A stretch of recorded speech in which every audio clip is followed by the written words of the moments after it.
Bueno, jóvenes, nuevamente buenos días con todos. Vamos a comenzar porque estamos medio apretaditos de tiempo en en los capítulos que tenemos que ver. Y quisiera saber si es que lograron ustedes profundizar un poquito más sobre la parte de las líneas de cuyes que se están manejando. Profe, ¿cómo está? Buenos días. Buenos días. Yo pude investigar dentro que dice que dentro de la clasificación existen dos tipos, dos formas de clasificar a los cuyes. Dentro del primer aspecto se lo clasifica de acuerdo a su pelaje, en el cual tenemos cuatro tipos de cuyes, desde el tipo uno hasta el tipo 4. Y también existe la clasificación de acuerdo a su conformación. eh, Conformación física sería, y tiene dos tipos, el tipo A y B. Dentro de la clasificación según el pelaje tenemos el tipo 1, que dice que son animales con pelaje corto, lacio y pegado al cuerpo. También son pesados y cuentan con gran cantidad de carne. El tipo 2 son animales con pelaje ondeado, corto o con remolino. Cuenta con buen comportamiento como productor de carne y es excelente forajero. El tipo 3 son animales con pelaje lacio, largo y no es buen productor de carne. Bueno, este dice que no tiene una buena conversión alimenticia. Y el tipo 4 que son animales de pelaje ensortijado, sobre todo en su nacimiento. Es decir, que las características se va perdiendo con el crecimiento del animal. Y posteriormente su pelaje queda de forma erizada. Y de acuerdo a la clasificación según su conformación física, tenemos el tipo A, que son cuyes mejorados con una excelente cantidad de carne, tienen una cabeza pequeña y las orejas son caídas, el cuerpo ancho y crecen de gran tamaño. Bueno, también se dice que son de temperamento tranquilo y responden de manera eficiente a un buen manejo. Dentro de los cuyes del tipo A podemos encontrar las razas como Perú, Andino, Inti, Inca, California y negros. Y dentro de la clasificación de acuerdo a su conformación física tenemos el tipo B, que son animales de forma angulosa, su cuerpo tiene poca profundidad y desarrollo muscular escaso. También tiene la cabeza triangular y alargada.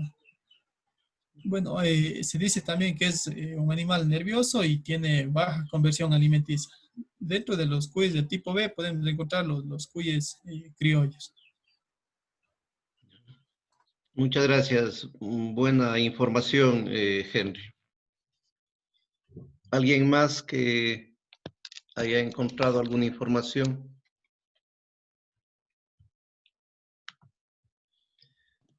Disculpe, Doc, también estaba leyendo una tesis acerca de la mezcla de estas líneas que ya nombró el compañero, porque esas son las más comunes aquí dentro del Ecuador.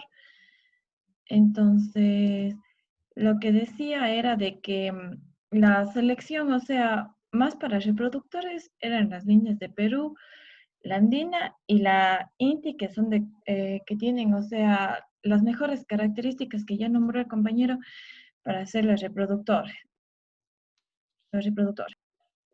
Ya, ¿y qué cruzamientos han logrado? ¿Hay algún tipo de animal o nombre del animal que se generó?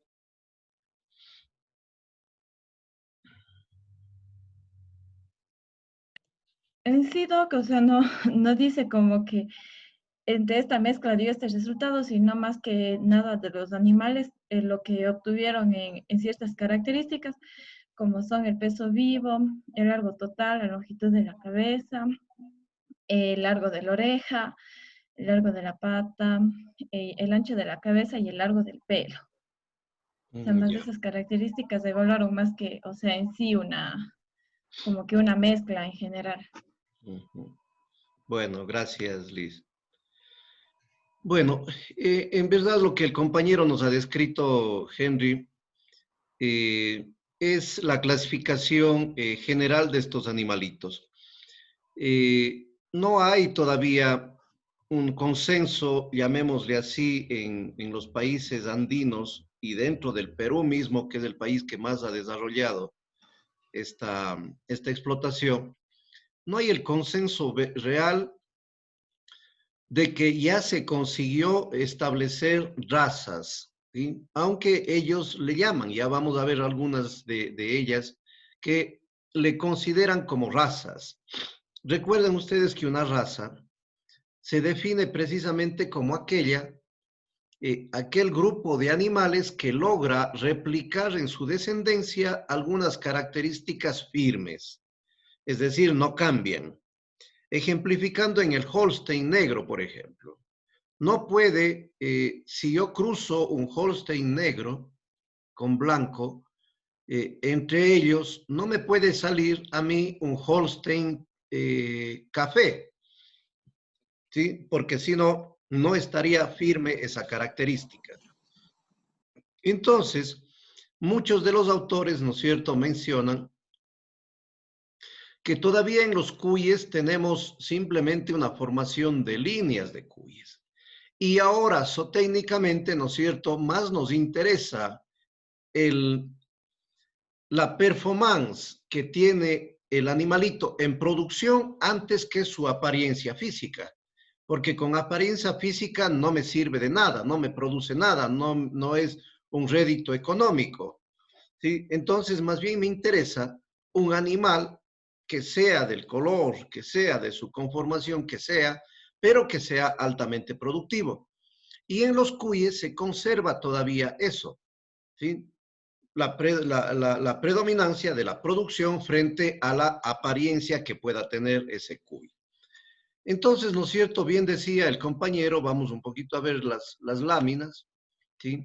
Este de aquí es la clasificación según su conformación corporal, es decir, según su forma de cuerpo. Y aquí hay dos, un tipo A y un tipo B. Este que ven ustedes en la foto es precisamente del tipo A, o ya, también llamado brevilíneo, ¿sí? Ven ustedes que es un cuy grande, un cuy rectangular, su cabeza ya es ancha, su parte delantera de la cabeza, sus hollares y la boca también es muy amplia, su cuello ancho, la parte trasera de sus piernas y abdomen también es bastante abultado. Y por selección ya se ha vuelto un animalito más tranquilo, es decir, no es muy escurridizo como se esperaría en los roedores, ¿sí? Porque este es un roedor. Además de eso, por selección también se le ha dado la característica de ser un alto convertidor de alimento en carne. Por lo tanto, sus índices de conversión son bastante altos. Y además de eso, también se ha mejorado lo que es el número de crías y la velocidad de ganancia de peso. Entonces, es prácticamente el modelo de cuy de producción de carne que actualmente se busca y que es el utilizado precisamente para la producción a todo nivel, ¿sí? Pero en contraparte de este existe este animalito, ¿sí? Este que se llama tipo B o longilíneo. Ustedes podrán claramente encontrar la diferencia. Es un animalito mucho más pequeño, es fino, miren sus patitas completamente finas, sus orejas pequeñitas, su cara no es tan ancha como este de aquí, ¿sí? Miren que es más alargado, es más triangular, ¿sí? Y es un cuisito que está más emparentado, llamémosle así, con lo que es el cuy silvestre, el cuy, el ancestro, ¿no es cierto?, de donde se generó este animal zootécnico. No es un animal que tenga la capacidad corporal como tiene el tipo A. Su cuello, miren, es diferenciado, es finito, no es tampoco muy barrigón, su parte trasera no es muy ancha, ni su abdomen no es tampoco muy abultado. Por lo tanto, ¿no es cierto?, tiene una cantidad reducida de carne. Y por otra parte, se caracteriza, ¿no es cierto?, al no estar tan seleccionado, ¿sí? Este no ha sufrido un proceso de selección fuerte, mantiene precisamente ese carácter nervioso que es típico del animal o del cuisito silvestre. Es decir, todavía es muy escurridizo. Y eso es malo porque ellos cuando en su manejo eh, están más preocupados de huir, entonces es desgaste energético. Bien decía el compañero, este es mucho más parecido a un cuisito silvestre, ¿sí? Lo que sí ha cambiado es el color de capa, porque el cuisito silvestre tiene un color que se llama agutí. Es una mezcla de pelos negros, cafés, amarillos. Ya vamos a ver si podemos en el internet conseguir una fotito, o también tengo fotos, ¿no es cierto?, de ese color. Entonces es más relacionado o está más emparentado con el cuisito criollo, ¿ya? Ahora, este es muy apetecido por su sabor, porque es un poquito más sabrosa su carne que el tipo A. Luego tenemos, en cambio, la clasificación que es por el pelo, por su forma de pelo. Se ha visto que hay diferencias. Y hay uno, ¿no es cierto?, que se le llama tipo 1. Es el clásico que nosotros le conocemos. El que tiene pelo liso, lacio y bien pegado al cuerpo. Es el típico cuy que igual nosotros, ¿no es cierto?, conocemos. Pero también a este, ¿no es cierto?, tipo 1 le podemos clasificar como tipo A, ¿sí? Está dentro de la clasificación anterior que vimos. Entonces presenta casi que las mismas características del tipo A. Amplio, profundo, corporalmente con buena masa muscular, cabeza ancha, orejas grandes, ojo grande, los ojitos se prefieren negros porque el color rojo es consanguinidad en estos animales, tiene alta conversión alimenticia, ¿no es cierto? Y además de eso se prefieren que máximo tenga dos colores firmes, ¿sí? Uno o dos colores firmes. Es decir, como están en la fotografía. ¿Sí? Ustedes no ven una mezcla de más de dos colores. Entonces, no puede o no se desea o no es deseable tener una combinación como este, por ejemplo, en donde ya vemos nosotros la presencia de tres colores ahí, blanco, rojo y negro, ¿sí? Entonces, este es la característica del tipo 1. El tipo 2 es ese que le vemos en la fotografía. Es un cuy también muy productivo, que tiene las características productivas como el tipo 1. Es decir, buen convertidor, que tiene carne, buena musculatura, su cuello ancho, su cabeza ancha, orejas anchas, es decir, exactamente las mismas. Pero ¿qué le diferencia? Le diferencia precisamente su forma de pelo, ¿sí? Ahí ustedes pueden ver que no es pegado al cuerpo, ¿sí? No es completamente asentado, ¿sí? Sino que tiene precisamente estas rosetas que se llaman, ¿sí? Es decir, son un conjunto de pelos parados. Es como si estuviera despeinado, ¿ya? Por eso también se le llama enrosetado. Y como digo, no es un animal despreciable, es un animal de buen comportamiento para la producción. El problema de este animalito es que usa más mano de obra el momento del pelado, porque esta conformación en roseta se da por la presencia de dos tipos de pelo, de un pelo más finito y un pelo grueso. Entonces, de hecho, que el momento de pelar al animalito va a causar problemas y generalmente tenemos que utilizar más tiempo de mano de obra para poder nosotros pelar. Luego tenemos este cuy de pelo largo y se llama de tipo 3. Aquí hay dos subtipos, en cambio, el 3.1, 3.2. El 3.1 que en cambio tiene el pelo largo y lacio, ¿sí? Como está en la lámina de acá arriba, ¿sí? Este es un típico animalito 3.1. Pelo largo, lacio y caído. Miren ustedes, ¿sí? Son animalitos que también tienen una buena capacidad corporal. El problema es que no engordan muy rápidamente porque, ¿no es cierto?, su pelo largo demanda también nutrientes y parte de lo que come tiene que enviar hacia el crecimiento de su pelo. Por lo tanto, su velocidad de crecimiento no es tan amplia como los otros dos tipos, el tipo 1 y 2, ¿sí? Y el tipo 3-2 son en cambio los de abajo, ¿sí? Que son en cambio pelo largo y enrosetado, ¿sí? Enrosetado significa, miren, los pelos que están parados, ¿ya? Entonces, eso se le llama rosetas. Entonces, el 3-1 es largo, lacio y caído hacia los lados, y el otro, en cambio, el 3-2 es lacio, pero, digamos, formando rosetas, pelo largo y en rosetas, ¿sí? Entonces, estos, si bien se pueden comer, con tiempo, ¿no es cierto? Uno puede tener un animal con buen peso, pero por su belleza también puede ser utilizado como mascotas, ¿sí? Por ser bonitos, también puede ser dirigido hacia eso. Y luego tenemos el tipo 4 o ensortijado. Este, en cambio, le llaman zambos. ¿Y por qué? Porque su pelito precisamente es enrollado, ¿ya? Este es un animalito muy pequeño, no es un animal utilizado para producción de carne, ¿sí? Porque es pequeñito, no tiene una buena ganancia de peso.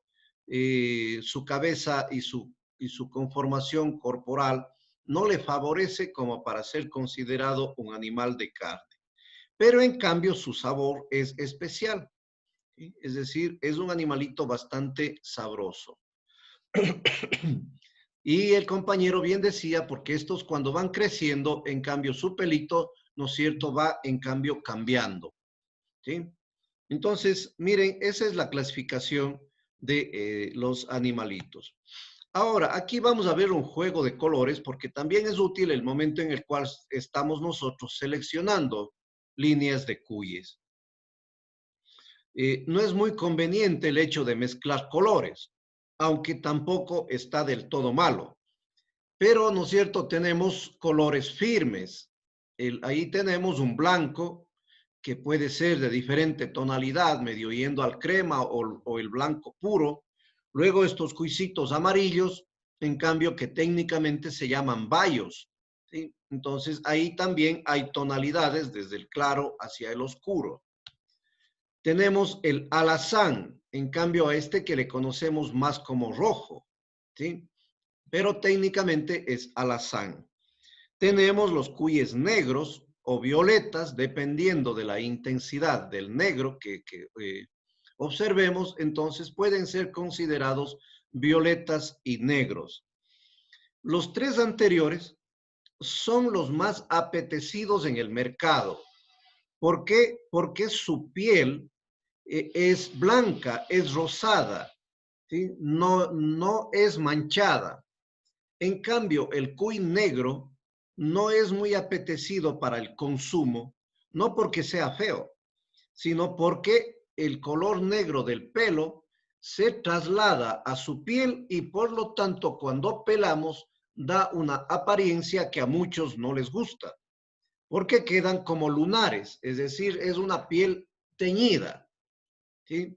Entonces queda un poco medio, llamémosle así, para mucha gente no deseable, ¿sí? Porque quiere una piel completamente blanca o rosada pálida, ¿sí? Entonces ese es el problema del cuy negro.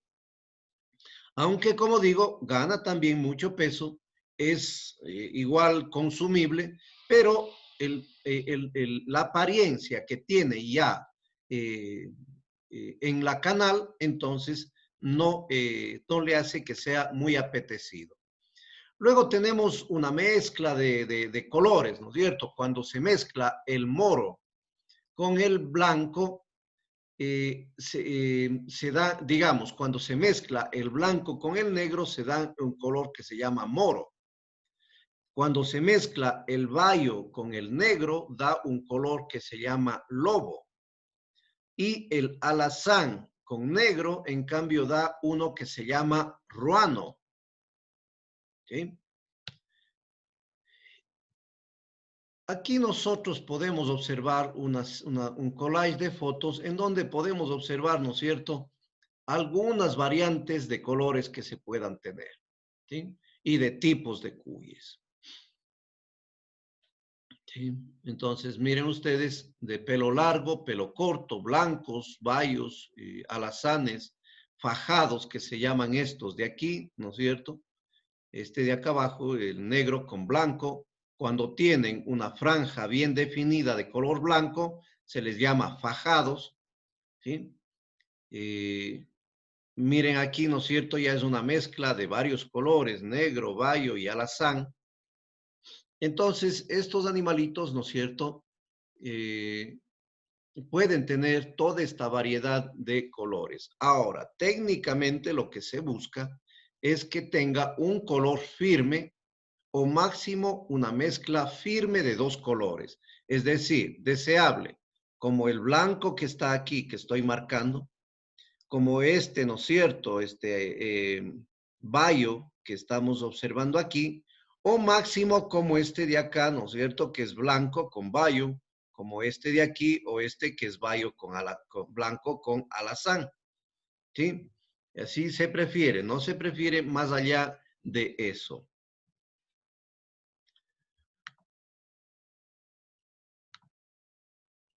Y vamos a ver un poquito. Doctor, disculpe una consulta. Sí, También he escuchado que hacen la clasificación por el número de dedos que tiene, o que así se escoge para los reproductores. ¿Qué tan cierto es eso? ya. En esa parte, ¿no es cierto?, hace algunos años atrás, se consideraba que el número de dedos pudiera estar relacionado con su carácter productivo. Es decir, que esté influyendo y que pudiera ser una característica de selección. Pero actualmente se ha comprobado de que el número de dedos que pueda tener un cuisito no tiene relación directa con lo que es la producción. De tal forma que ahora completamente está desechado la posibilidad de utilizar el número de dedos como una característica de clasificación. De hecho, que el cuy está muy predispuesto a lo que se llama polidactilia. Normalmente el cuy tiene 4 adelante, 3 atrás, ¿sí? Número de dedos, pero no es difícil encontrar 5 o 6 dedos. Entonces a eso se les llama animales polidáctiles. Pero esa característica no está relacionada directamente con la producción.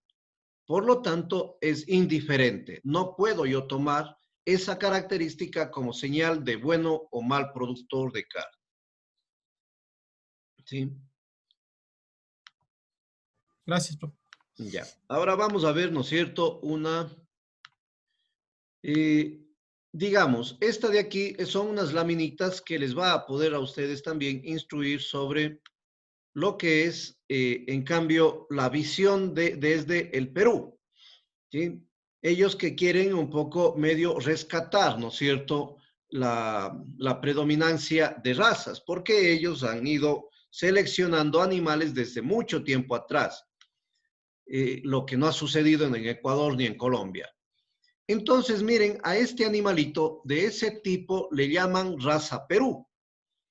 Y como digo y repito, no todos, incluso desde el mismo Perú, están claros si es que podemos llamarle raza. Pero bueno, hay esa tendencia, ¿no es cierto? Este Perú, miren, si estamos dentro de las otras clasificaciones, sería, ¿no es cierto?, un animal tipo A y tipo 1, ¿sí? Por su característica de pelo. Y ahí ustedes ven cómo se han definido estas características que se llaman zootécnicas, es decir, las características que se consigue con estos animales: fertilidad, tamaño de camada, empadre, periodo de gestación, posparto, conversión alimenticia. Todos ellos son parámetros técnicos que a mí me permite seleccionar o definirme por un determinado animal para criarle. Ahí ven la característica, ¿no es cierto?, de ese animal, y por lo tanto, este es un animal seleccionado por carne, es decir, por su capacidad de ganancia de peso, de transformación de alimento en carne. Este de aquí le llaman la raza andina. Es un animal blanco. En cambio, este es seleccionado por el número de crías. Por eso le llaman a este animal como prolífico. Es decir, tiene la capacidad de darnos más crías por parto. Es un animal que gana carne, sí, que da buen peso, pero su característica sobresaliente es la cantidad de crías que nos puede dar. ¿Ya? Luego tenemos este que le llaman la línea INTI. Es parecido en colores al Perú, como ustedes ven. Si vemos unos dos animalitos de esos, capaz que nos confundimos, ¿ya? Entonces, eso precisamente hace que no podamos de alguna manera definir entre raza, ¿no es cierto?, y línea. Esta línea INTI, que otros también ya le llaman raza INTI, es un animalito intermedio entre las dos anteriores. Es decir, es un animal que no es tan ganador de carne, pero tampoco no es tan prolífico. Entonces es intermedio, un animal intermedio entre los dos, en donde si bien también gana peso y también nos da un buen número de crías, ¿sí? Estas son las tres prevalentes, la Perú, la andina y la INTI, y están prevaleciendo a nivel de toda la región andina. Pero en el Perú hay ciertas líneas un poco especiales, ¿no es cierto? Este Mantaro, que también es un cuy bastante grande, pero que no tiene todavía sus características muy firmes, ¿sí? Ustedes pueden ir leyendo con calma, ¿no es cierto?, todas las características que tiene este animal y le van a encontrar diferencia. Hay este otro que le llaman el saños, ¿sí?, que diferencia precisamente en número del tamaño de la camada, en conversión alimenticia, que tienen ciertas variantes con relación a las otras líneas. Y este, ¿no es cierto?, repetimos, desde el cuisito criollo. Es un cuy que personalmente yo le estoy estudiando mucho. Tengo en la granja un núcleo de estos animalitos porque les estoy estudiando mucho, especialmente con relación al cambio climático. De hecho, es un animal más rústico, más resistente. Y si bien no es productor de carne, ¿no es cierto?, por su tamaño, pero tiene genética que algún rato vamos nosotros a necesitar, porque se dice que los animales o las razas actuales no van a soportar el cambio climático porque son precisamente animales seleccionados y han perdido bastante rusticidad, ¿sí? Entonces tenemos que cuidarle mucho a esta genética criolla o nativa. ¿Alguna pregunta?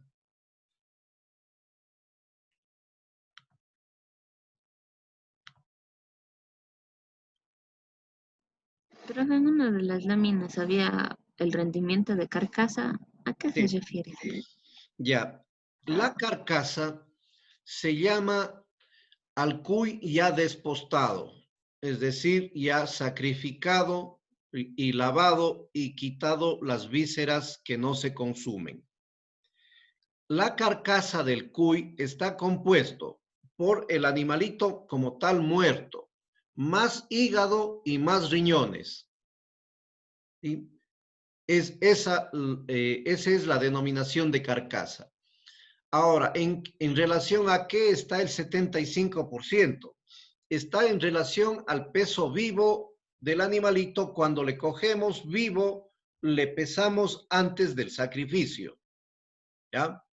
Entonces, supongamos, por poner un ejemplo cualquiera, Cogemos al cuisito, decimos, este ya está listo para venderle, tenemos que sacrificarle. Entonces vamos a la balanza y le pesamos y tiene 1000 gramos, ¿ya? Luego le sacrificamos, le pelamos, le lavamos, ¿sí? Y le volvemos a pesar.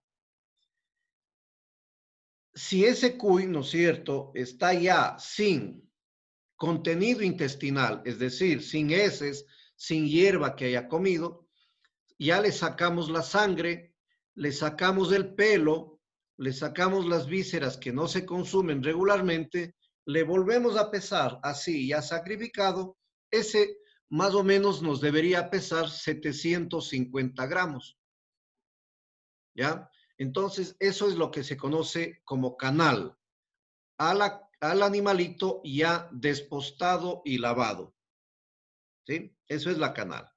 Entonces, lo que quiere decir es que nos queda, de lo que pesamos en vivo, nos queda el 75% de peso como para vender. Listo. ¿Alguna otra pregunta?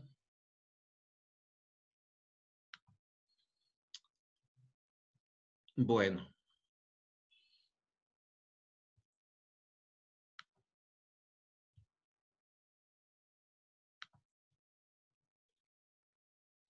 Ahora, Profe, sí, una pregunta, buenos días. buenos días. Y, o sea, para hacerle que sean así gorditos y cruzarles, ¿cuánto tiempo más o menos se necesita para que se vean esos cambios? Pero bueno, digamos en el proceso de crianza o bajo selección. Sería en este caso bajo selección, o sea, irles cruzando así, por ejemplo, usted dice que el cuy que usted está cuidando es resistente a muchas cosas. Y hay Ujú. algunos que vuelta comen, o sea, una amplia variedad de comida, de hierbas y todas esas cosas. Entonces, vuelta hay otros que son vuelta, que no comen vuelta y son flacos. Muy Entonces, eso sí selectivos. les, exacto, eso sí les cruzando para que sean más duritos y más gorditos. ¿Cuánto Ya, tiempo se ve bueno, más o menos eso? la ventaja del cuisito es que su periodo de gestación es relativamente corto, es decir, está bordeando los 60, 63 días. Es decir, el tiempo intergeneracional que se tiene es relativamente corto. Por lo tanto, el avance genético que nosotros podamos tener en estos animales es rápido. Entre generaciones, nosotros podríamos estar hablando entre 4 meses, por ejemplo. Ahora, indudable que nosotros no vamos a tener en una generación ya fijados ciertos caracteres, ¿sí? Entonces, nosotros pudiéramos decir que más o menos en unas 5 generaciones de estos animalitos ya pudiéramos considerar que una característica relativamente está más o menos firme, ¿sí? Porque ustedes acuérdense de la genética, ¿no es cierto? Vamos desde el 1/2, 2/3, hasta 14 quinceavos, ¿no es cierto? De cruzamiento. Entonces vamos nosotros observando, de acuerdo a cómo avanzan las generaciones, vamos observando en qué nivel podemos quedarnos, ¿sí? No hay una norma, depende de la especie y depende de la capacidad también de heredabilidad. No sé si en la parte de fitogenética ustedes tienen los porcentajes de heredabilidad de las características o no. Por ejemplo, tamaño de grano, tamaño de hoja, talla de la planta.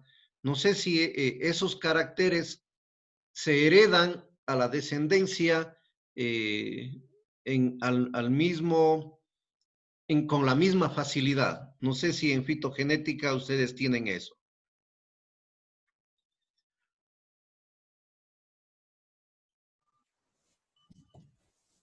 Sí, sí teníamos, profe, pero eso creo que dependía del carácter monogénico, poligénico que era cada cualidad de lo que se iba a transmitir. Ya, sí. En animales es igual, ¿sí? Por ejemplo, color de pelo es más heredable, ¿sí? Es decir, se hereda con mayor facilidad. Conversión de carne, de alimento en carne. Es una característica que no se hereda con tanta facilidad. Es más bien considerada media-baja. Talla, ¿sí? Es también una característica que no se hereda con tanta facilidad. Por lo tanto, dependiendo de la característica que yo quiera trasladar a mi animal deseable que estoy formando, depende también el número de generaciones que tenga yo que trabajar para que esa característica se fije en la descendencia, ¿sí? Entonces, en genética hay varios de esos factores: heredabilidad, variabilidad, ¿sí? Y ahora también se habla muchísimo de la epigenética. Es decir, que hay algunas características que están influenciadas muy fuertemente por el medio ambiente y les vuelven heredables, ¿sí? Entonces, es interesante esa parte. No hay una norma que podamos decirle en 3 generaciones, en 4, en 5 generaciones, nosotros ya tenemos firme una determinada característica, porque juegan todos estos factores.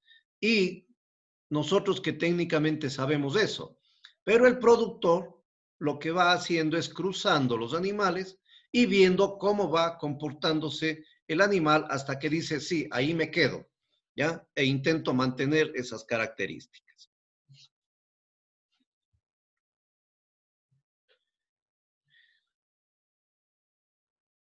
Bueno, vamos a avanzar entonces ahora a lo que es la infraestructura para crianza de cuyes. Es la otra parte interesante que nosotros tenemos que manejar, porque sin una buena infraestructura, prácticamente nosotros no podríamos trabajar eficientemente. Déjenme un poquito abrir el archivo. Profe, antes de que pase, Sí, hay otra cosa. Los machos también se coge y se selecciona. ¿De qué depende eso? los machos. Sí, los A ver, machos para reproducción o las reproductoras, ¿eso de qué depende? ya. Los machos, ¿no es cierto? O cualquier selección de machos y hembras está basada en la conformación morfológica del animalito. Y eso tiene que ver con las características productivas que uno pueda tener, ¿sí?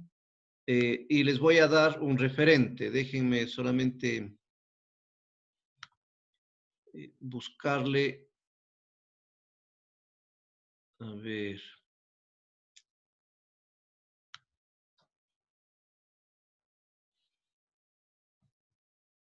Es decir, ¿no es cierto?, está relacionado como cómo le veo yo al cuy tipo, al cuy productivo, al cuy productor de carne, ¿sí? Déjenme organizar un poquito solamente estas láminas que me está causando problema.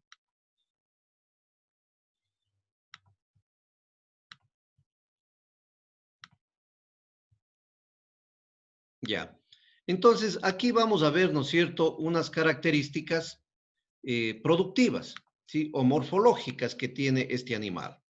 ¿Cuál es el deseable? ¿Cómo tengo yo que verle a un cuy tipo como para llevarle como reproductor o reproductora?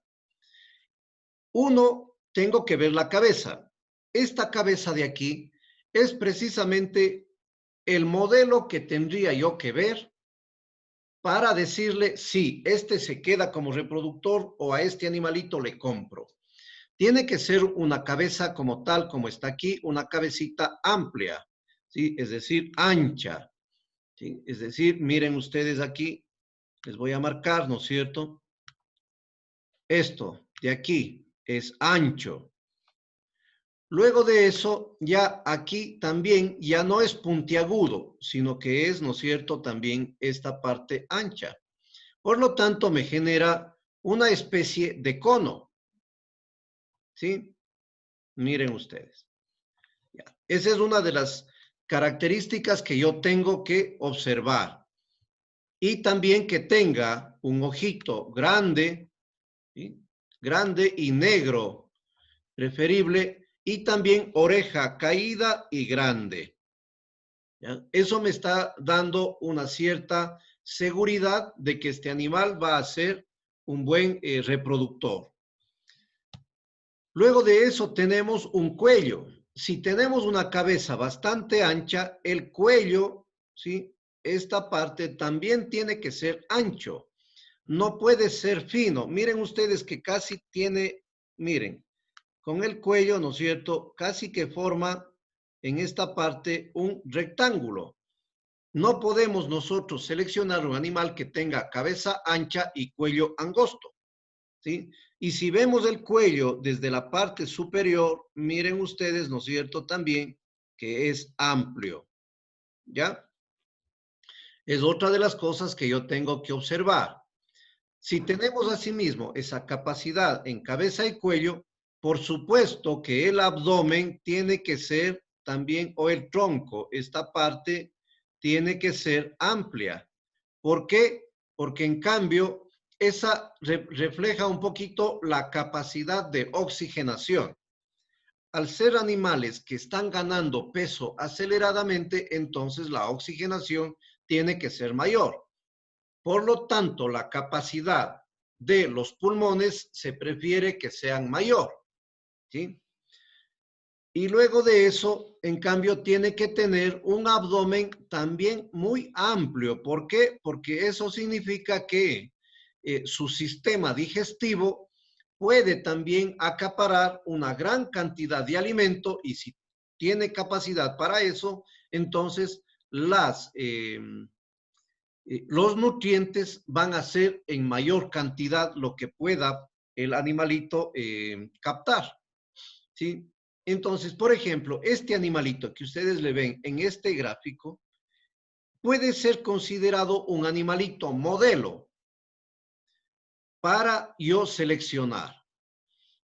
Ahora, eso, bueno, y las patitas también tienen que ser cortas, ¿no es cierto? Ahora, esto es externamente, ¿sí? Pero, ¿no es cierto? También nosotros tenemos que complementar con una selección también mucho más real. ¿Y cómo hago eso? Pues ahí sí tengo yo que ir a lo que se llama el pedigrí o la historia de los padres de ese animalito.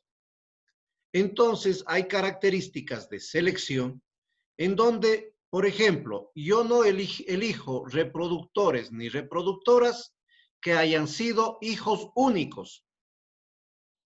O sea, que haya sido en ese parto ese animalito único. No. Yo elijo animales que por lo menos hayan tenido 2 o 3 hermanos. ¿Sí? Porque eso me da una característica, ¿no es cierto?, de prolificidad. Luego de eso, yo elijo animales que los padres hayan sido ganadores de peso rápidos. O sea, que ganen bastantes gramos por día. Y esto indudable que yo puedo hacer con registros, ¿sí? Es decir, yo voy seleccionando en base a los registros que tengo. Si no tengo registros, mi selección se vuelve solamente fenotípica, ¿sí? O más bien dicho, desde la apariencia, como les decía en una primera instancia. Si yo no tengo registros productivos ni reproductivos, mi selección necesariamente va a tener que ser solamente por la apariencia, ¿ya?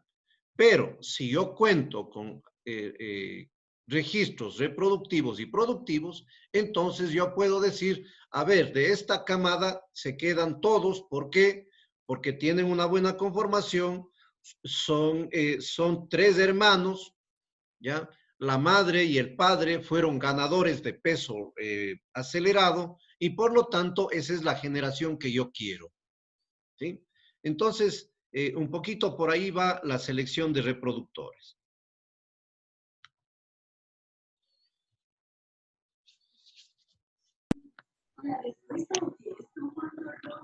Ya.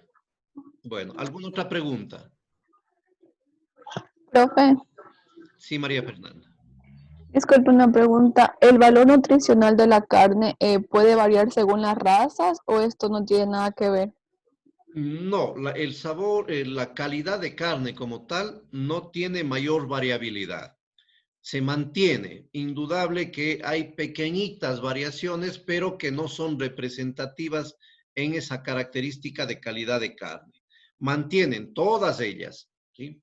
Todas ellas, esa característica de proteína y grasa.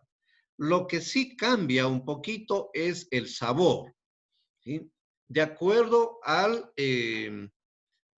ritmo de alimentación o el tipo de alimentación que se utilice. Un cuisito se hace más sabroso cuando es alimentado 100% forraje. Pierde un poquito ese sabor cuando comenzamos a incorporar balanceados en una alta cantidad, ¿sí? Es decir, cuando quitamos forraje y ponemos una cantidad de balanceado para la alimentación. Y cuando exageramos nosotros la cantidad de balanceado ya para la crianza, entonces la carne pierde sabor. No es indeseable, pero no es tan sabroso, ¿ya? Y además de eso, ¿no es cierto?, gana mucha más grasa en la carne, lo cual tampoco es deseable, ¿sí? Entonces, un poquito por ahí va, pero entre grasas, entre líneas, no hay variación de la calidad. Ya, gracias. Listo. Doctor, yo tengo una pregunta. Sí. O sea, para observar la ganancia del peso a través de las semanas, así como era de los pollos que había una curva constante, en los cuyos es lo mismo porque, por ejemplo, no sé si puedo compartir una imagen que encontré de un manual. Sí, claro que sí.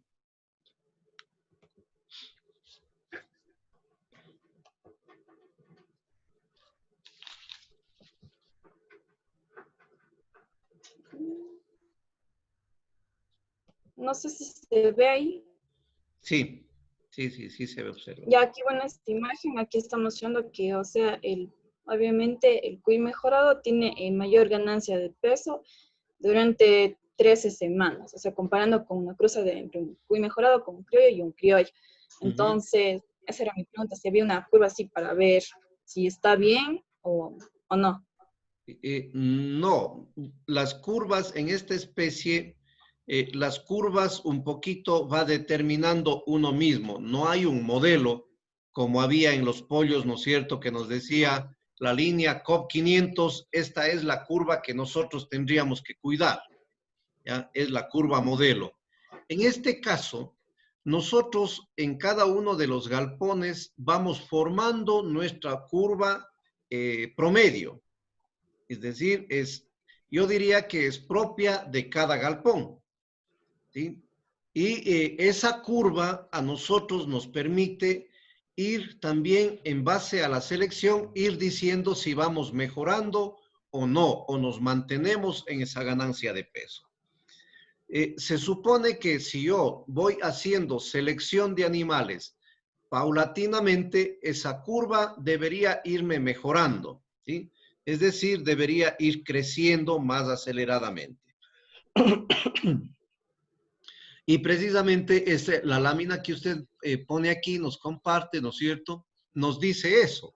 Si yo estoy con animalitos criollos, la ganancia de peso es baja. Cuando yo ya cruzo mejorados con el criollo, es media, como está la rosada, y si utilizo líneas mejoradas, entonces, de hecho, que esos son animales más seleccionados y por lo tanto la curva, ¿no es cierto?, o la línea de crecimiento que está dada aquí en azul es más alta. Es decir, que están transformando más rápidamente el alimento en peso, ¿sí? Entonces, este es parte del trabajo técnico que uno tiene que hacer, definir la curva de ganancia de peso que yo tengo en mi galpón. Y ese es el referente que me va a servir a mí para ir mejorando cada vez hacia arriba mediante selección.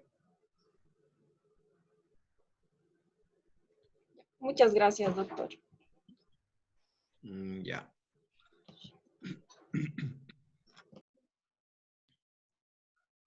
Bueno, entonces decíamos, ¿no es cierto?, que vamos a avanzar un poquito hacia lo que es instalaciones.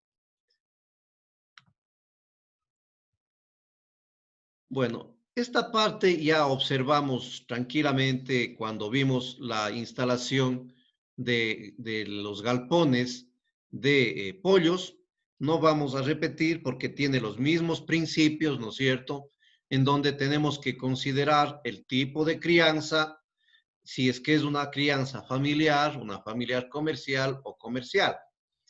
Luego tenemos el tamaño de la explotación, o sea, el número de animales que queremos nosotros explotar, un terreno que sea aceptable, no muy húmedo ni tan cerca de vías, y la orientación, ustedes ya saben para qué, para favorecer ventilación y también para favorecer captación de temperatura. Por lo tanto, habíamos dicho que las instalaciones deben permitir ese control térmico de humedad y de ventilación. También que nos permita hacer ampliaciones, si es que nos va bien, que no tengamos que tumbar y derribar todo para volver a hacer toda una ampliación. ¿Qué más? Tiene que favorecer el trabajo.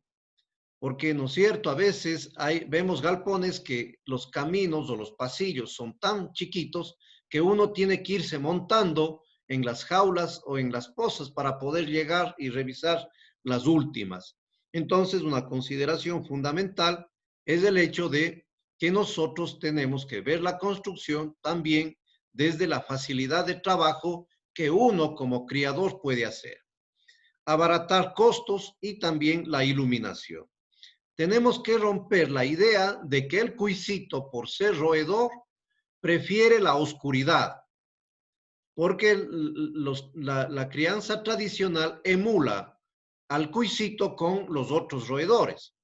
Entonces dice, si los otros roedores prefieren la oscuridad para vivir, también el cuy debe ser lo mismo. Por eso es que las abuelitas, ¿no es cierto?, ponían en los fogones sin luz, todo oscuro, les ponían ahí algunos aditamentos para que ahí se escondan, ¿ya? Eso es un poquito porque emulan a otros roedores indeseables. El cuisito no es que necesita oscuridad. Más bien, cuando hay galpones muy claros, muy iluminados, el cuisito se vuelve muy tranquilo, ¿sí?, no huidizo. Y eso ayuda para la ganancia de peso. Estas un poco son las condiciones en las cuales debemos trabajar. Deberíamos buscar temperaturas de 18 a 24 grados centígrados y no irnos a temperaturas más de 34 o menos de 3 grados centígrados o grados Celsius. Esas son temperaturas que, si bien no le van a matar al cuy, pero que ya implica un gasto energético mayor para poder producir. Lo óptimo sería mantenernos entre 18 y 24 grados Celsius. Y el cuisito, al ser andino, es un cuy que sufre menos en el frío. Es decir, si yo pudiera elegir, yo preferiría un clima frío para la crianza, antes que un clima caliente, porque el cuy no puede regular con facilidad esa temperatura excesiva y sufre mucho, ¿ya? No da buenos rendimientos, es decir, llevar la producción de cuyes hacia la parte de la Troncal, Guayaquil, Santa Elena, etcétera, vamos a poder tener cuyes, pero no con tanta eficiencia como si tendríamos aquí en la sierra ecuatoriana, porque es un animalito más adaptable hacia los climas fríos, ¿sí? Y la humedad relativa más o menos del 50%. Y bueno, ¿cuáles son los sistemas de crianza, ¿sí?, que tenemos? Pues tenemos aquí, ¿no es cierto? Este de acá, del lado superior derecho, este de aquí,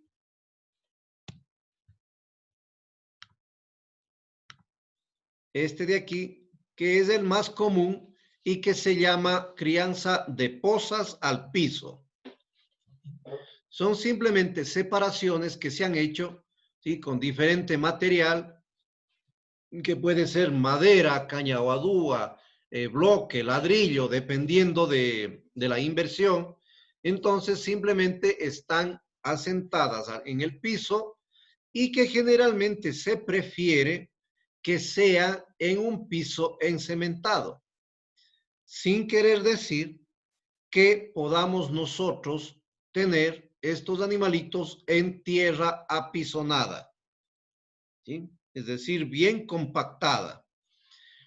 Indudable que el cemento ayuda para una mejor recolección de los residuos y de las heces, y también la desinfección, y la tierra molesta un poquito porque ustedes saben es más permeable, entonces concentra mayor humedad y a veces es molestoso porque se forma un lodazal ahí adentro. Pero también es manejable, ¿sí? Es más, nuestros sistemas tradicionales se caracterizan porque tienen la crianza de cuyes en tierra apisonada, ¿sí? Pero ya técnicamente, por sanidad y por manejo, preferimos el piso encementado.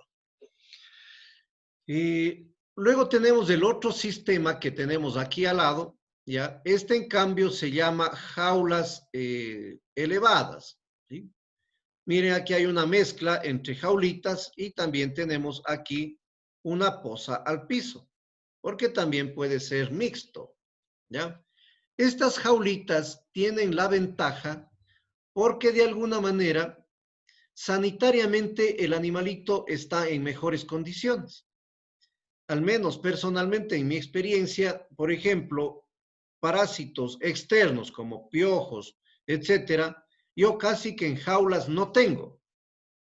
En cambio, en posas al piso existe la incidencia de piojos, ¿sí? Mayor. Muy probablemente porque en la jaula hay una mayor ventilación, no hay mayores recovecos en donde puedan, ¿no es cierto?, depositarse pelos indeseables, liendras y otros ectoparásitos. Entonces, es el segundo sistema que tenemos ahí. Y un tercer sistema es este de acá, que se llama en baterías, ¿ya? Esa batería significa que tenemos varios pisos de crianza. Este es típico, miren, aquí tenemos un piso, acá tenemos un segundo piso y acá tenemos un tercer piso de crianza. Acá en el lado izquierdo tenemos solamente 2 pisos, ¿ya? Estas tienen algunas ventajas asimismo y desventajas. La primera ventaja que tiene este tipo de crianza es que yo optimizo la superficie para mayor crianza. Ustedes entenderán que si hago yo posa al piso, pues tengo solamente en esa superficie, yo tengo capacidad para un determinado número de animales. Pero si sobre esa misma superficie, yo le hago un segundo piso como está, entonces en la misma superficie yo duplico mi capacidad de producción. Entonces, esto se ideó precisamente para optimizar la superficie de producción. ¿Por qué? Porque en un mismo metro cuadrado yo puedo tener 3 pisos, ¿ya? Ahora, ¿cuáles son las desventajas? Las desventajas es que no todos los animales tienen las mismas condiciones de crianza. Arriba van a tener mucha luminosidad y ventilación. Acá abajo en la mitad ya no van a tener la misma ventilación ni luminosidad. Y los de abajo, ¿no es cierto?, no van a tener casi luminosidad y por lo tanto también existe diferente concentración de humedad. Los de arriba muy probablemente van a estar bien ventilados, los de la mitad más o menos, y los de último no van a tener mucha ventilación. Por lo tanto, van a estar más propensos a enfermarse. Desde el punto de vista de manejo, estos de acá abajo, voy a tener que agacharme muchísimo para controlarles, porque están muy abajo.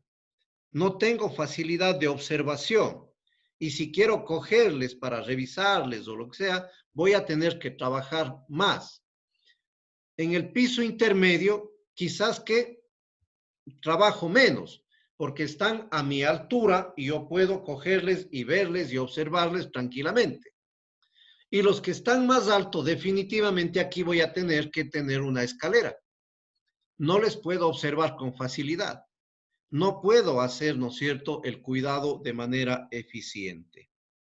¿Sí? Entonces, como les decía, en este gráfico ustedes pueden tener un referente de las ventajas y desventajas que puedan tener en cada uno de los sistemas de crianza. ¿Sí? Entonces, tenemos pozas al piso, jaulas elevadas y también tenemos el sistema de baterías. Este de acá abajo es un sistema que se probó como para abaratar costos y era una crianza de cuyes al pastoreo, ¿sí? Es decir, sueltos en el campo. Pero definitivamente no resulta. Uno, porque tengo que estar cambiando. Otro, porque cada rato tengo que estarles cuidando para que no se salgan. ¿Sí? Entonces, no sirvió, no sirve, no es práctico, ¿sí? Para la crianza de cuisitos, ¿sí? ¿Alguna pregunta sobre eso?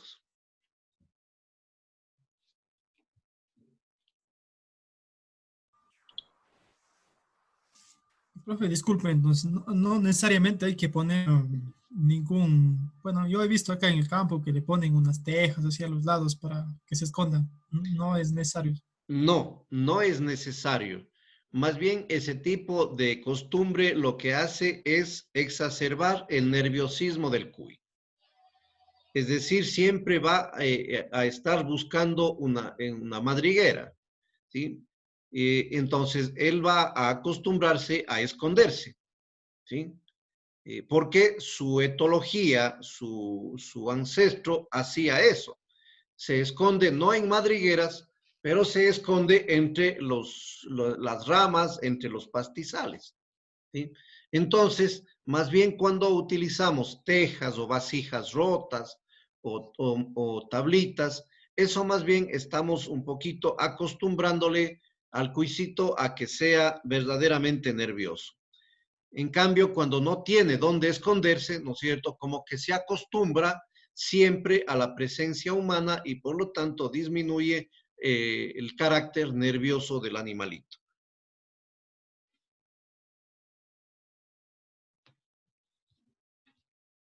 Bueno, ¿cuáles son las áreas usadas para la crianza?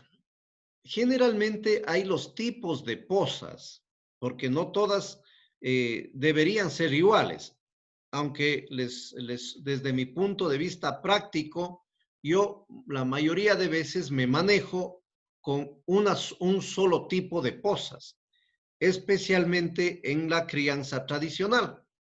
Ya cuando se va tecnificando, sí necesitamos con mayor seguridad tipos de pozas, ¿sí? Entonces tenemos primerito las pozas que se llaman de empadre. Luego tenemos las pozas de machos reproductores, las pozas de descarte de reproductoras, las pozas de cría y las pozas de recría, ¿sí? Vamos a ir viendo cada una de ellas. Y por otra parte, ya tenemos áreas adicionales que pudiéramos ir adicionando de acuerdo a nuestra necesidad. Tenemos bodega, área de pesado y sacrificio, cuarentena, oficina, servicios higiénicos y duchas, etc. Pero de eso que es, ¿no es cierto?, opcional, de acuerdo a cómo queremos invertir y de acuerdo al nivel de inversión que vayamos a hacer, estas sí nosotros tenemos que conocer porque todas ellas necesitamos. ¿Cuáles son estas pozas de empadre? Son aquellas pozas en donde van a permanecer las reproductoras con el reproductor. ¿Sí? Es decir, ahí van a permanecer todo el tiempo las reproductoras y están calculadas para que estén ellas ahí más sus crías, hasta que sean retiradas las crías, que se llama destete. ¿Sí? Entonces, aquí está calculado esta dimensión para que estén las madres con sus posibles crías más el reproductor. ¿Ya? La dimensión más o menos es esta, la que se ha estandarizado, 1,5 por 1, ¿ya? Y más o menos 0,45 o 0,50 metros de alto. Y aquí podemos mantener entre 7 y 8 hembritas con el macho. ¿Por qué? Porque cuando nosotros ya vamos a ver, y ustedes han de haber leído, se empadra, que significa que comiencen a cruzarse los animales, entonces un macho sirve para un grupo de hembras.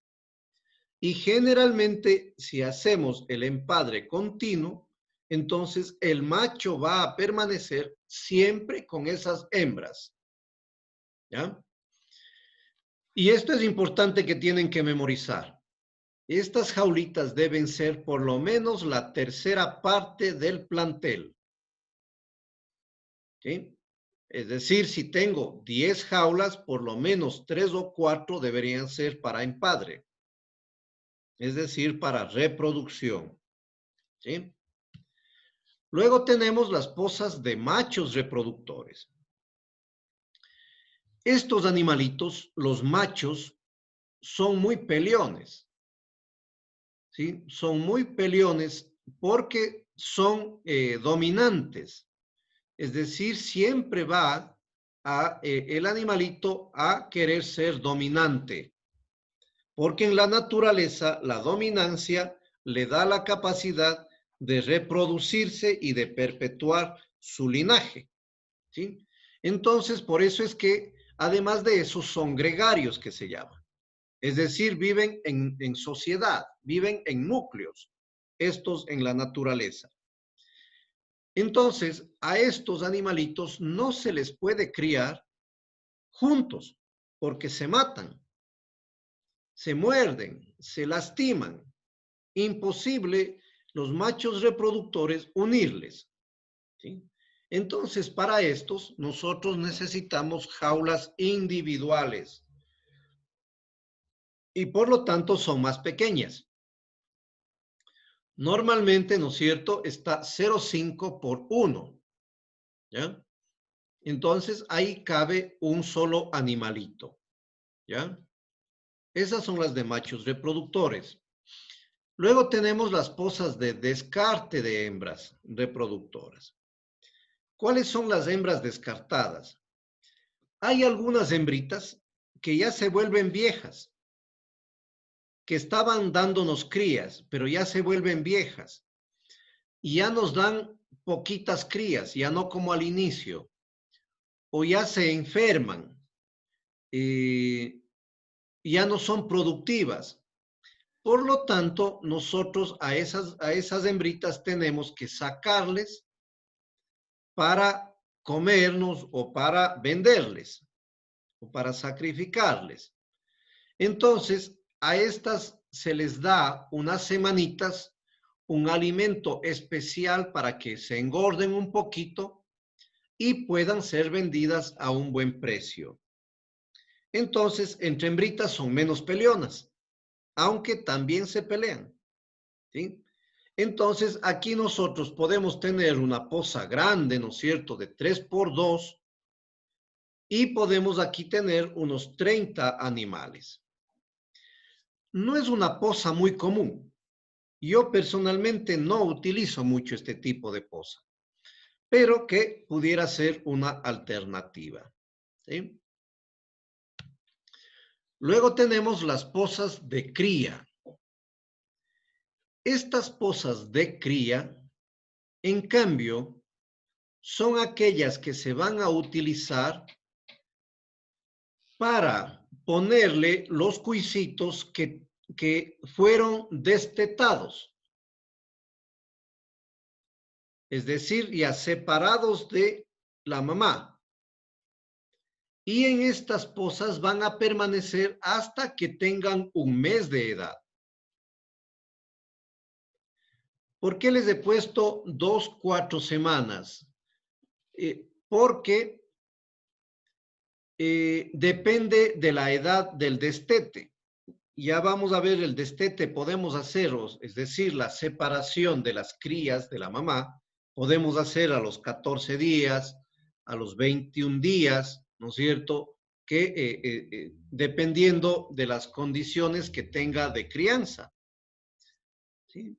Entonces, aquí vamos a permanecer con estos animalitos hasta que tengan una edad de un mes.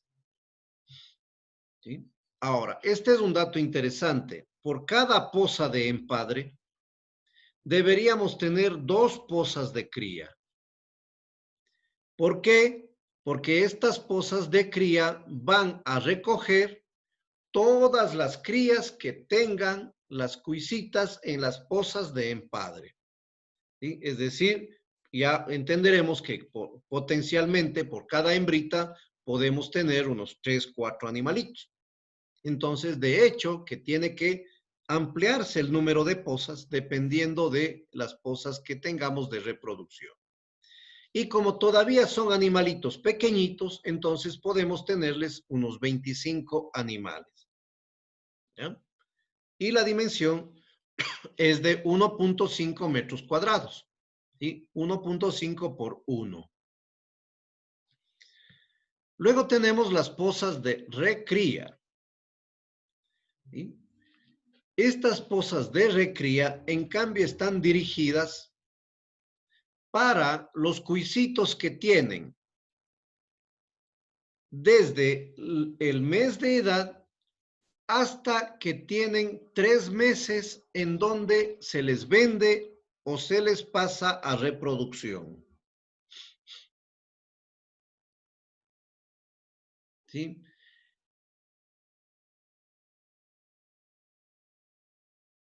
Entonces también se les llama posas de engorde. Yo diría aquí, háganle una correccioncita, ¿no es cierto?, en esa parte, porque, ¿no es cierto?, 3 meses de edad vendría a ser 4 por 3, 12 semanas, ¿ya? En nuestro país se utilizan más las 12 semanas. Entonces, aquí salen los cuisitos de las posas de cría en donde cumplieron el mes y aquí tendrían que permanecer óptimamente 2 meses más hasta que cumplan los 3 meses de edad y aquí en cambio va a dividirse, ¿no es cierto? ¿Por qué? Porque unos animalitos van todos a ir a la venta para carne.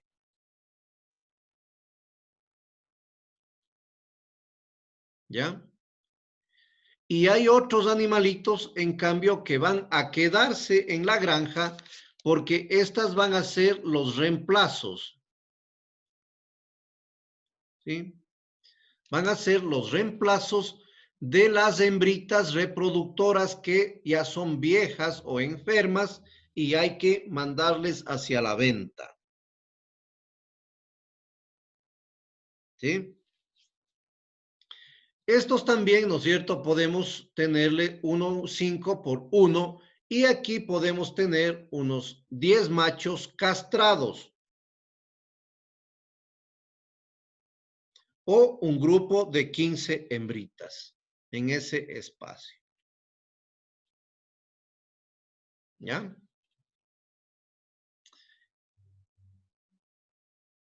A ver, aquí hay una cosa que me estoy olvidando. En estas pozas de cría, nosotros podemos tener animalitos mezclados entre machos y hembras, porque son pequeñitos todavía, recién destetados. Por lo tanto, aquí podemos tener grupos de animalitos machos y hembras juntos, no hay problema. Pero estos animalitos al mes de edad ya comienzan a la pubertad. Por lo tanto, ya hay riesgo de preñeces indeseables. Entonces, a las pozas de recría ya tienen que entrar o solo machos o solo hembras. Aquí entran ya los animalitos, lo que se llama sexados. Y ya no pueden estar mezclados machos y hembras. O son pozas de recría solo de machos o son pozas de recría solo de hembras.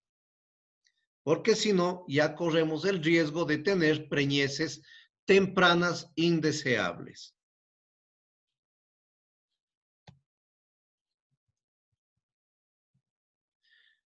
Bueno, este es un cuadrito referente, ¿sí?, de áreas por animalito, ¿sí?, que es otra fórmula de cálculo, ¿ya? Y que a veces resulta más útil. Porque, bueno, puede ser que diga, oiga, pero yo no tengo para una jaula de 1 por 1.5. Yo tengo para hacer una jaulita de 1 por 0.75. Entonces ahí la recomendación técnica, ¿no es cierto?, va a decir, perfecto, usted tiene una jaula más pequeña, pero yo ya no puedo respetar esta densidad de animalitos como está dada aquí, pues, ¿no es cierto?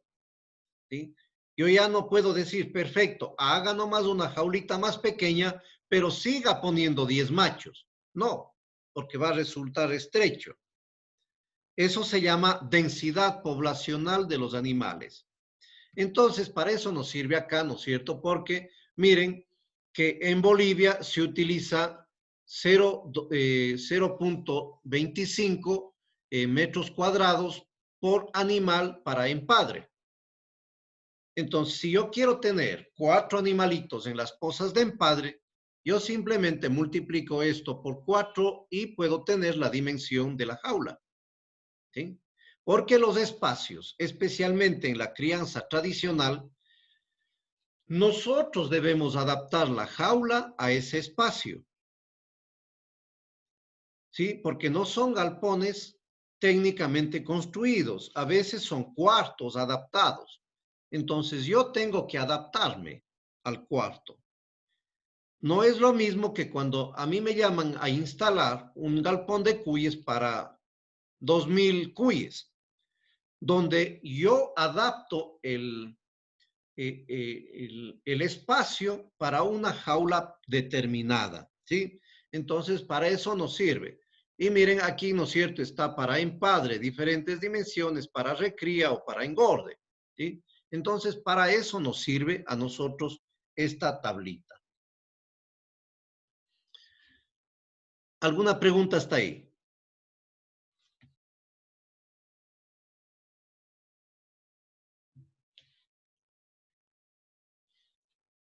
Bueno, ¿qué equipos necesitamos? ¿Sí? Aparte de la infraestructura. Necesitamos estos comederitos de hierba, que se les llama pasteras también, ¿sí? Esto es para no botar el pasto directamente en el piso, porque ahí los animalitos ensucian, contaminan la hierba, desperdician porque pisotean. Entonces es preferible dotarles de estos comederitos de hierba, en donde se les pone ahí ordenadamente la hierba aquí y van comiendo ellos por aquí, ¿sí? Entonces se optimiza el uso de hierba. Ahí están un poquito las dimensiones, ¿no es cierto? Depende esto de la jaula, 60, 37 centímetros de ancho, unos 40 de alto y unos 3 centímetros entre abertura para que coman, ¿ya? Entonces, este es uno de los equipos que necesitamos. Estos, en cambio, son comederitos para sobrealimento o balanceado. Aquí les he hecho diferentes tipos en donde se ha ido investigando. Miren, se comenzó con estos de acá abajo, ¿ya? Pero miren el efecto, ¿sí? Los cuisitos se meten ahí y no dejan comer, ¿sí? Es decir, no nos da el servicio que nosotros queremos, porque ahí ellos, supongo, están más abrigados y por eso tienden a meterse ahí. Luego avanzamos hacia estos, unas bandejitas de madera en donde se les ponía, pero el problema es que ellos, en cambio, se suben también allá y defecan, se contamina con heces, ¿ya? Pueden comer, pero lamentablemente contaminan mucho y riegan. Luego de eso pasamos a estos, un poco más pesados, de cemento, con unos orificios en donde se colocaba el balanceadito o el sobrealimento. Este, en cambio, tiene el problema que también se suben y también son pesadísimos como para manejar, porque son bloques de cemento, ¿sí? Entonces, dificultaba un poco. Luego utilizamos estos de acá, que eran los comederitos de pollos.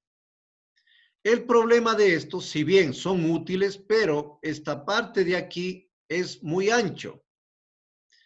Y el cuisito tiende también a regar, ¿sí? Entonces, luego de eso, construimos estos de aquí. Y nos ideamos, ¿por qué? Porque esto es un moldecito de torta. Este es un tubo PVC. Y aquí cruzado, miren, unos 2 alambres gruesos, así, en cruz, para darle firmeza. Ese nos dio buen efecto porque el ala del comedero, es decir, esta partecita de aquí, no es tan ancha.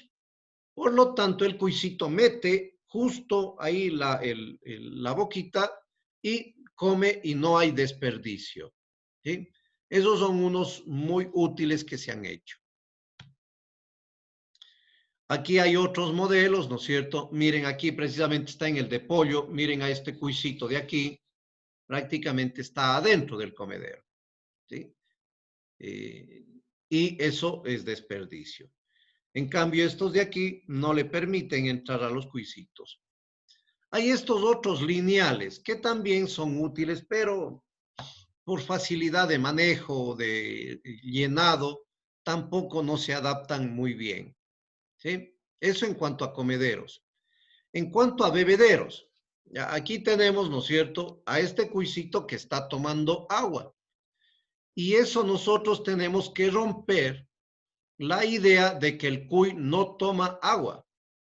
El cuy toma, como todos los animales, necesitan agua todos los días y agua a voluntad.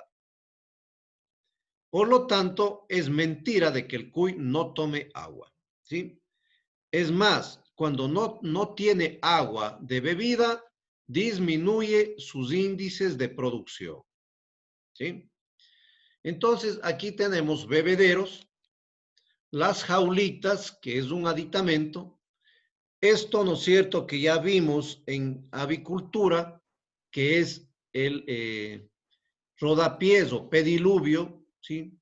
Que podemos utilizar para ingresar al galpón pisando cal o algún desinfectante. Y este de aquí, ¿no es cierto?, que es, en cambio, una especie de tarima que se le llama aereador de pasto, porque para dar de comer la hierba a los cuyes, yo tengo que cosechar por lo menos un día antes. Técnicamente, yo no puedo dar la hierba cortada ese momento, ¿sí? Es antitécnico y no solamente eso, sino puedo provocar yo mortalidad en los cuyes, problemas digestivos graves.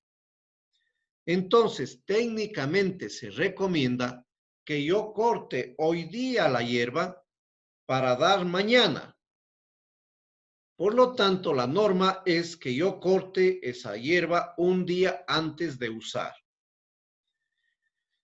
Y necesito aereadores. ¿Por qué? Porque tengo yo que tender la hierba no amontonar la hierba porque se calienta.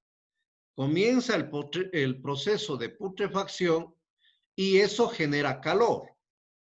Si yo doy hierba tierna, hierba caliente a los cuyes o hierba con exceso de humedad, les puedo yo matar. Les puedo causar un timpanismo, hinchazón de la barriga, intoxicación, etcétera, y por lo tanto esos animalitos van a morir. ¿Sí? Ese es el propósito fundamental de tener estos aereadores de pasto. Y luego tenemos estos aditamentos. Esto de aquí se llama gazapera. Este es un aditamento que nosotros ponemos en las jaulas de empadre o en las pozas de empadre. ¿Por qué? Porque hay veces que se mueren las crías porque los animalitos grandes les van tumbando, les pisotean o no les dejan comer. Entonces las crías mueren. Cuando tenemos aquí colocado la gazapera, entonces las crías lo que hacen es entrarse por aquí. Hay algún susto, ellas corren y se meten por aquí. Y por lo tanto quedan protegidas. Y además de eso, nosotros acá adentro podemos poner comida para ellos, ¿sí? El sobrealimento. Ponemos una bandejita para que coman solo las crías. Porque si no, los grandes, ¿no es cierto?, las madres y el padre no les van a dejar comer en calma. Entonces, esta se llama gazapera. Ayuda para mejorar la sobrevivencia de las crías en la poza de empadre. Luego tenemos materiales o equipos rutinarios, palas, una carretilla, rastrillos, como para limpieza. Si estamos hablando de que tenemos que controlar peso, entonces podemos tener balanzas para pesar la hierba, para pesar los animales. Y esto que es, en cambio, una tenaza areteadora que se llama. Es decir, para identificar animales. Se les pone unos aretes en la oreja, ¿sí? Como una cédula de identidad del animalito, ¿ya? Entonces, para eso necesitamos esta tenaza areteadora y los aretes. Por lo tanto, si yo le pongo un arete, ese animal muere con ese número. No va a haber otro repetido, ¿sí? Entonces, es como una cédula de identidad.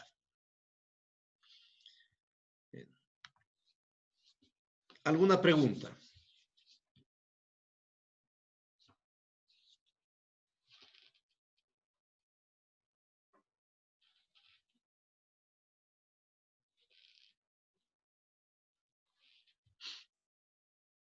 Sí, está más o menos claro el asunto sobre infraestructura.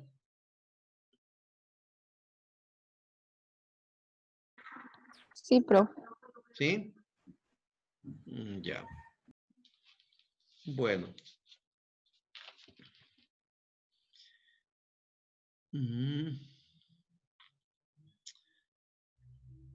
A ver, les voy a mandar un trabajito para la próxima semana. Y tiene que ver un poco sobre el cálculo de lo que es infraestructura para cuyes. Les voy a mandar un archivo en Word. Les voy a mandar con esta columna de aquí.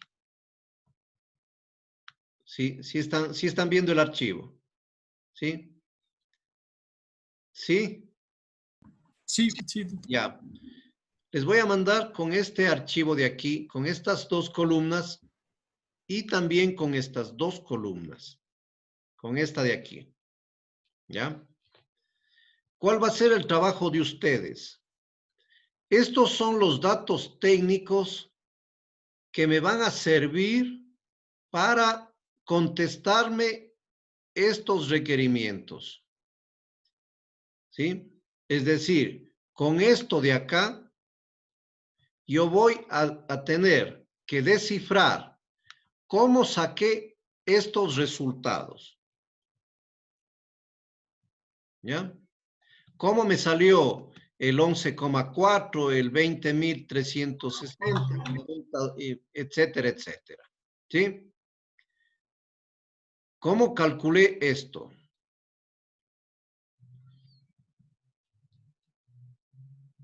Ya. Para eso les voy a dar una ayuda rápida. Esto ya no les voy a explicar porque ustedes ya saben. ¿Para qué les doy el peso promedio de los animales? ¿Por qué?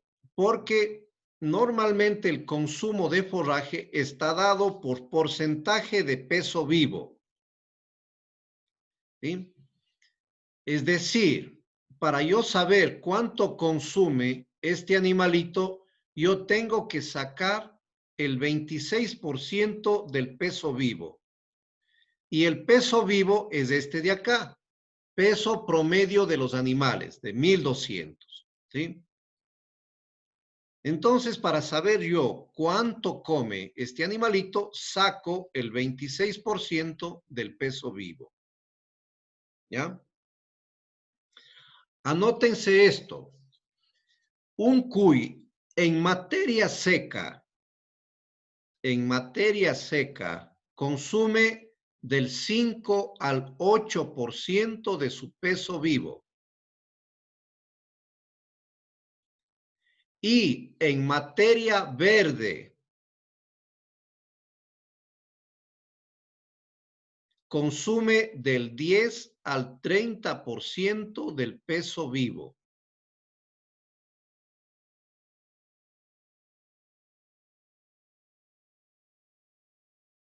¿Ya? ¿Qué otra cosa?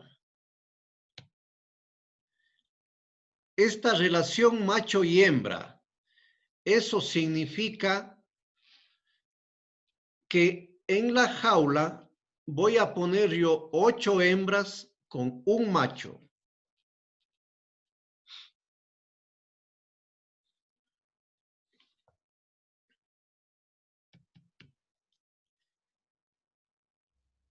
Este de aquí es, en cambio, el número de animales que yo pongo para engordar en cada jaula, que son 12. ¿Sí? Ahora, esto me va a permitir, primerito, calcular cuántos animales yo puedo sostener con esa superficie de terreno. Luego de eso, yo voy a tener que calcular el número de jaulas que necesito yo para reproductores, reproductoras y otras categorías que viene a ser el engorde o levante. ¿Qué es este porcentaje adicional? Significa que si yo determiné que necesito 100 jaulas, pues tengo que sumarle un 10% adicional. Entonces, necesitaría yo, en realidad, 110. ¿Sí? Ya. Y luego de eso yo tengo que transformarle a superficie. ¿Sí? Si yo tengo 110 jaulas y mi jaula, en este caso, no sé si les mandaré el mismo, en este caso cada jaula necesita 1,25 metros cuadrados, entonces yo las 110 multiplico por 1,25 y me sale la superficie de jaulas. Pero yo necesito también camineras, es decir, pasillos. Y para pasillos yo calculo el 20% adicional de superficie. ¿Sí? Ya. Ese va a ser un poquito uno de los trabajos que van a presentar para el interciclo. ¿Ya? ¿Sí? ¿Alguna pregunta?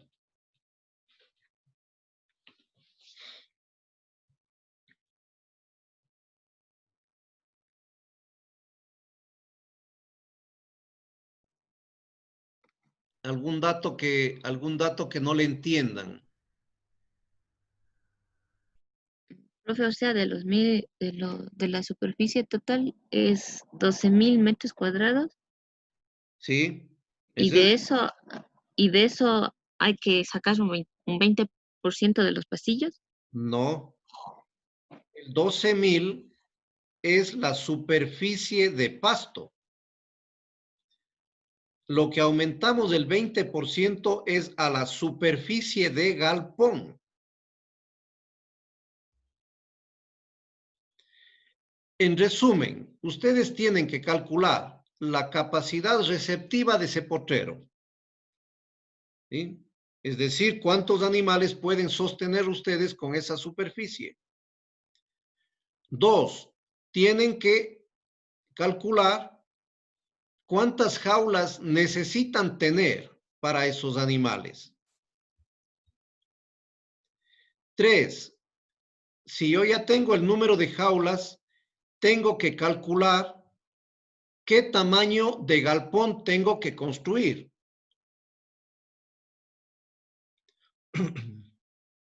Esos son los 3 elementos que ustedes van a tener que calcular, ¿sí? Y para eso les voy a mandar estos ítems de aquí para guiarles un poco en el proceso, ¿sí? Porque si ustedes siguen el cálculo desde el primero y van para abajo, eso les da un proceso fácil de irle deduciendo, ¿sí? Es decir, yo no voy a poder calcular número de jaulas si no calculé primerito la capacidad de carga. Y yo no voy a poder determinar la capacidad de carga si no tengo el número de cortes o la superficie o el total de forraje que produzco, ¿sí? Entonces, para facilitarles un poco el proceso de entendimiento, ¿sí? Entonces, les voy a mandar precisamente en ese orden para que vayan calculando y viendo de dónde sale ese resultado, ¿sí?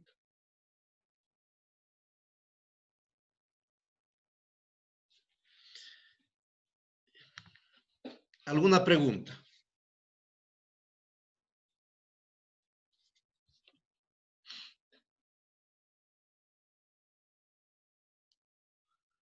Está más o menos claro la tarea. Tienen que recordar un poquito lo que vieron en pastos. Cálculo de capacidad de carga, cómo se calcula. Uno de los factores que saben olvidar es lo que es la eficiencia de cosecha, ¿sí? No olviden eso.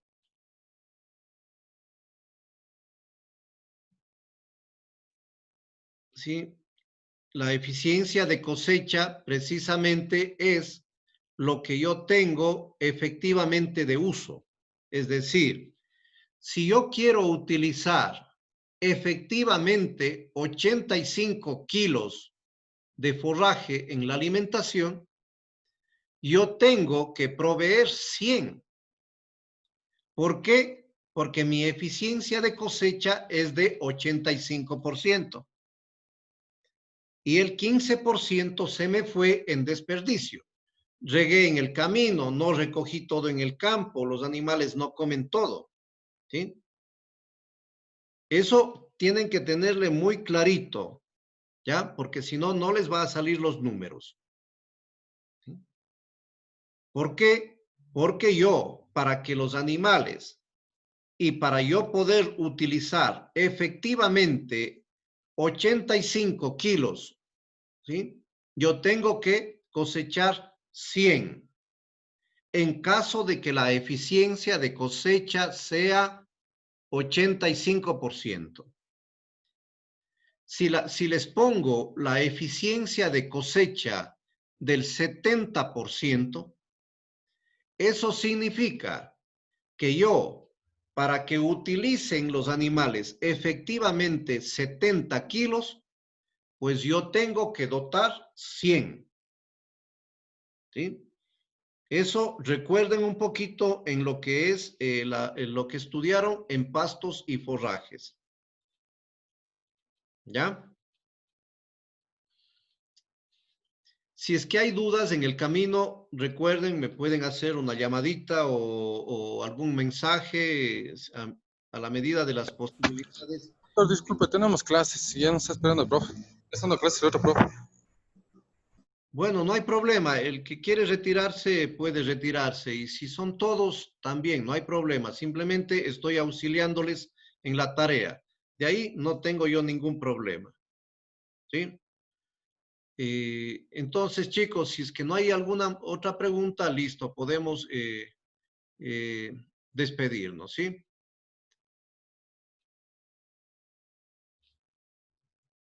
Ya, y también les de mandar la indicación para la otra tarea del trabajo interciclo. ¿Ya? Profe, disculpe una pregunta. Sí, María Fernanda. ¿Para cuándo sería este deber? Este deber tenemos para la próxima clase. O sea, hay que traerlo para la próxima clase, no hay que enviar. No, tienen que traerlo. Ya, profe. Y ahí vemos si nos si envían para el proceso de calificación. Ya, profe.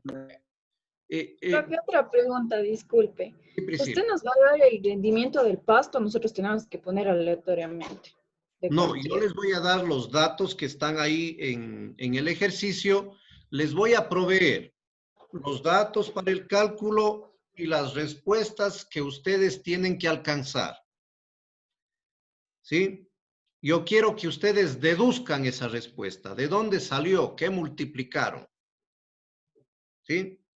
¿Sí? No sé si me dejo entender. ¿Sí?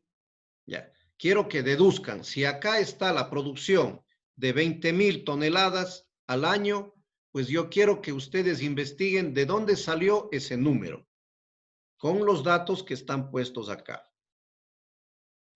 ¿Ya? Hecho. Bueno, van a tener que trabajar también en una cartillita técnica de crianza de cuyes. No sé si les dije ayer.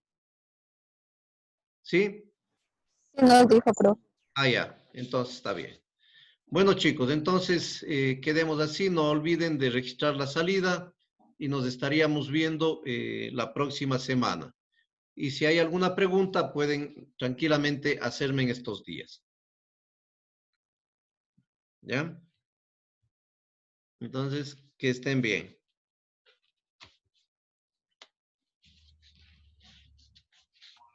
Gracias, profe. Nos Gracias, vemos. profe. Bueno.